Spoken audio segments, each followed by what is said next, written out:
Keystone State Park is about a 45-minute drive east of Pittsburgh. It sits between U.S. Highways 22 and 30, about 7 miles north of Latrobe on State Highway 981. We're arriving via Slag Road from 981. This is the most direct access to the campgrounds. Now, Pennsylvania has 121 state parks, 64 of which have campgrounds. But only 20 of those have at least some campsites with full hookups, and 2 more are scheduled for that upgrade. But not Keystone State Park, where most, but not all, of the 99 campsites have electricity at least. So self-contained RVs need to fill up with potable water before unhitching. And within the campgrounds, roadside water spigots are few and far between. There are usually potable water points adjacent to the dump station, which is where we're stopping now to avoid blocking the one-way road to fill up in the campground on the way to our site. We always seem to arrive at Keystone State Park in the rain, but through the magic of video, the weather will clear for us as we approach our campsite. That motorhome on the right belongs to Jerry and Sharon, a delightful couple and full-time RVers who we met here. We recommend their YouTube channel, Rough Road RV Life, for its thorough drive-through guides to state parks and other campgrounds. And we're going to do our own drive-through right now, so come along.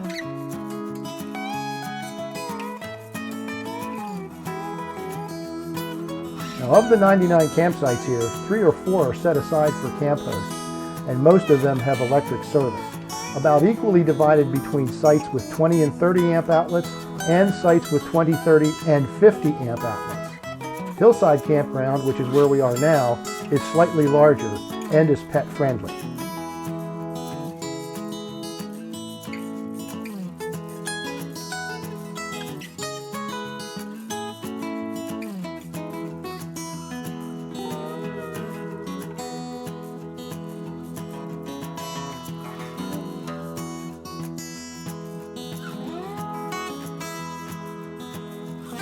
Lakeside Campground, which also has 2 yurts and 3 small cabins, does not allow pets, and we verified that this includes kitties, rabbits, et al., even when they stay indoors.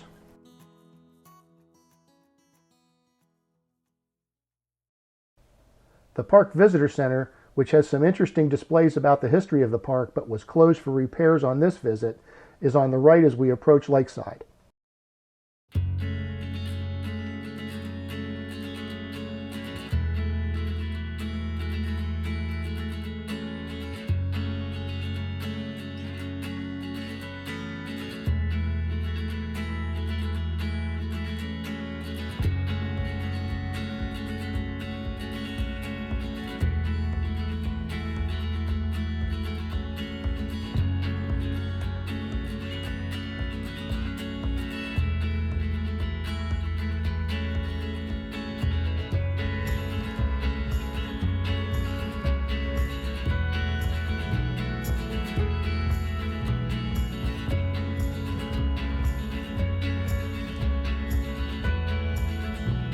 Each campground has one centrally located facility with flush toilets, sinks, and showers.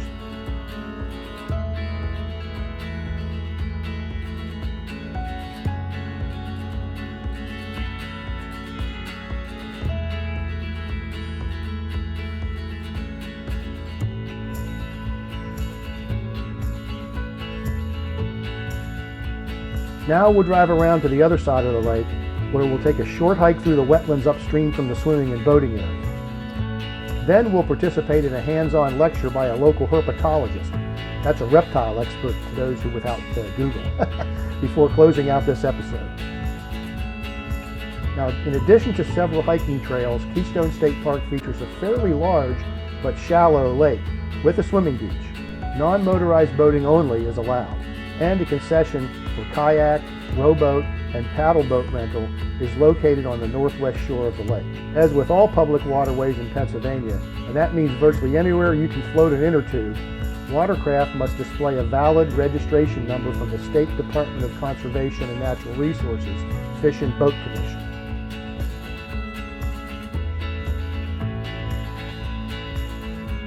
The Reptile demonstration is at the fairly new shower, locker, and food concession in the swimming area right across the road from the park office.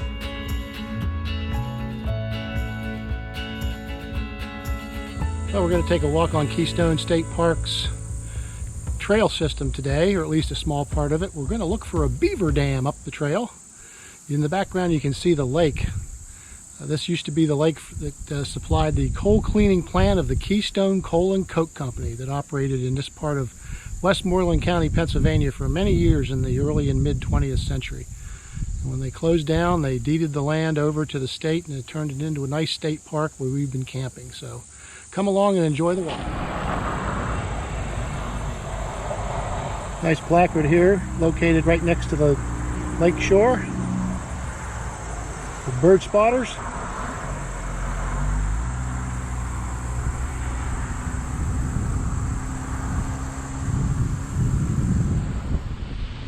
Well, it's a not very heavily traveled road, but those that travel on it don't like to do the speed limit, so we'll get across here as quickly as we can. And we're going up the McCune Run Trail. There's the sketch map. We're on the blue. Thank you, Debbie. We're on the yellow trail. We're going to go up the yellow trail and then maybe divert over onto the blue trail and come back around the loop through the wetland. Short walk, maybe about a mile, mile and a half. We're coming down into the wetland area now. Nice change from the rather prosaic walk in on the Jeep trail with ATV tracks all over the place.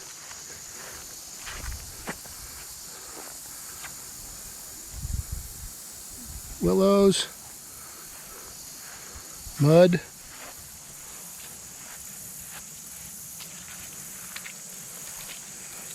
It's been a very wet summer in western Pennsylvania. In contrast to those of you who are unfortunate enough to be dealing with the drought in the west, we're having the opposite here. We're having extraordinary amounts of rainfall in the northeast and in the southeast. We had a very wet trip. Oh my, look at this. We have to stream crossing operation.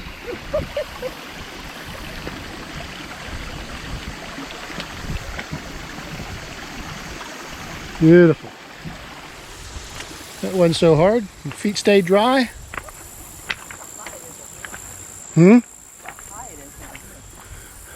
Yeah, it's up.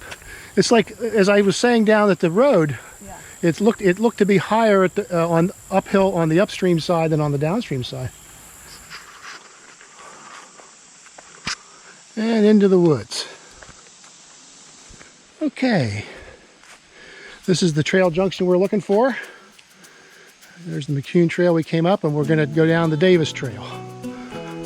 Yeah, Davis Run Trail. Back down this way.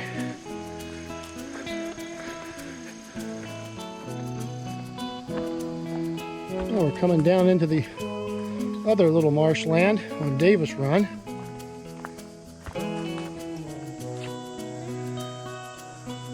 They look pretty. I don't think I'd eat them.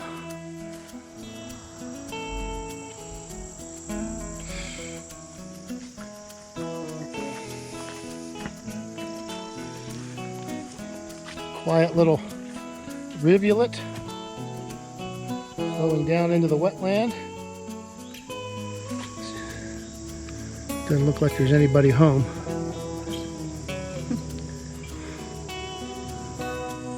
I'll bet you this is filled up with frog sounds at sunset. Look at that.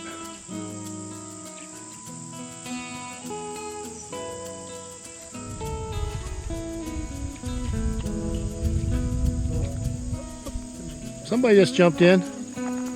Little frog. Oh, did you find it? That looks like an insect. Some sort of, probably some sort of dangerous invasive species. A walk in unmanaged woodland. Except when a tree falls across the trail, of course. We're approaching the trailhead on the other side of the causeway from where we went in. So we made a nice little loop. We've been out probably walking, what, 30 minutes? About a 30-minute walk with stops to smell the roses, such as they are. Not really roses. You gotta watch what you're doing, carrying a camera. There's roots on the trail. If you don't keep your head down and up and down and up and down, you're gonna do a face plant. And here we are back at the trail. Well, I thought that was a nice walk. You see this trail that we're coming out on says foot traffic only. The trail we went in on, the McCune Trail, is being treated as a dual use or a multi-use trail by ATVers. I'm not sure if it is or not. I didn't see a foot traffic only sign back there.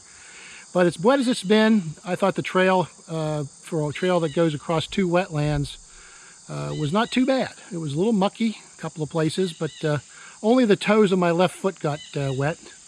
How about you, Debbie? Did you do okay? Yeah, you had your eyes open more than I did. Okay, well, we're going to have noise pollution can be a problem, I guess, but it's a pretty spot. There's a scheduled lecture at 6:30 here this evening, which we're going to go to at the beach house on Pennsylvania's native reptiles. It's a very nice beach house facility with changing areas, and this is the swimming beaches on the other side here.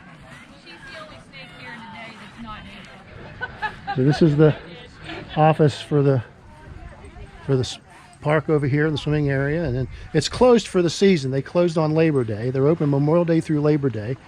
That gate back there is into the changing areas, and this is the food concession over here. Glare of the sun looking back up the way we came, and there's the lake, and there's this beautiful swimming beach. And then across the way there is where we parked for our hike this afternoon, earlier today. All right, let's go listen to the lecture and more about reptiles. Little garter snake. On a site like last night online, and it wasn't posted, and Honor Camper came in, even though Something in there in the terrarium. They have static models of something. Incorrect. Is that a king snake or? No, this is a corn snake. Corn snake, okay. So she's native to West Virginia. And they get really often mistaken for copperheads, don't they? They do. Yeah. So do milk snakes, which is what this Oh one yeah, is. that's the yeah. It's real unfortunate creatures. This is a American toad that was a tadpole this year. This was born in April.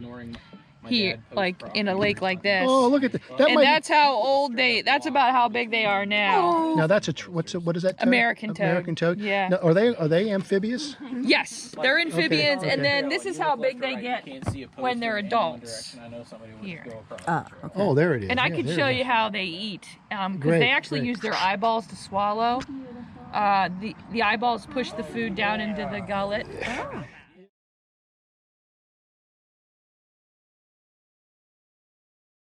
Look at that! My gosh, that is amazing.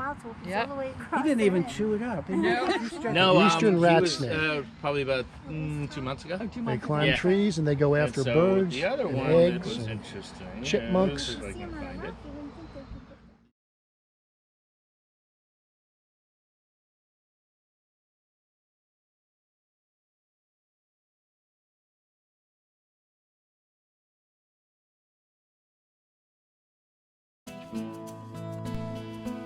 That's it for this time.